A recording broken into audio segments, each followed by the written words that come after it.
কখনো বলিউড বাদশা, কখনো বলিউড কিং, আবার কখনো কিং খান হিসেবে পরিচিত অভিনেতা শাহরুখ খান।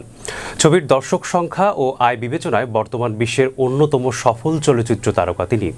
একাধারে অভিনেতা, প্রযোজক এবং উপস্থাপক হিসেবে সারা পৃথিবীতে সুনাম অর্জন করেছেন শাহরুখ খান। 1988 সালে রাজকুমার কাপুর পরিচালিত ফৌজি ধারাবাহিকের সৈনিক চরিত্রে অভিনয়ের মাধ্যমে অভিনয় জীবন শুরু করে আজও সিনেমা জগতে স্বমহিমায় রাজ করছেন এই তারকা। 80টিরও অধিক চলচ্চিত্রে অভিনয় করে পেয়েছেন অসংখ্য পুরস্কার। অভিনেতা হিসেবে বৈশ্বিক অবতারের জন্য শাহরুখ খানকে সম্মানসূচক ডক্টরেট উপাধিতে ভূষিত করেছে স্কটল্যান্ডের প্রাচীন বিশ্ববিদ্যালয় এডিনবার্গ বিশ্ববিদ্যালয়। বলিউডের বাদশা খ্যাত এই অভিনেতাকে ঘিরে হাজারো প্রশ্ন অনুরাগীদের মনে। সেটা বিবেচনায় সম্প্রতি ভারতীয় এক সংবাদ মাধ্যমে দেয়া সাক্ষাৎকারে নিজের নানা অজানা দিক তুলে ধরলেন কিং খান।